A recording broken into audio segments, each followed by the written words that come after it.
ফুল থেকে সুবাস আসে, ময়লা থেকে গন্ধ, মিথ্যা আনে বিপদ থেকে, এই কথাতে ভুল, সত্য পথে চলাই যেন, শান্তি শোকের মূল, খোদার কালাম পক্ষে ধরো, রক্ষে যদি চাও, আর যেও না পাপের পথে, এবার শপথ নাও, বড় হবার মানুষ হবার, হতে ইমানদার, পরকালে পূর্ণ কাজে পাবে পুরস্কার। আসসালামু আলাইকুম।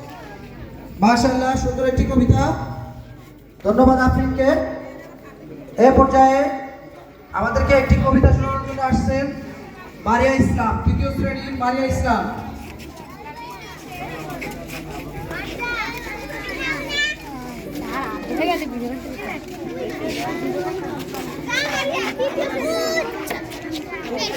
আসসালামু আলাইকুম রাহমাতুল্লাহি ওয়া বারাকাতুহু। আমার নাম মারিয়া, আমি কাশ্মীর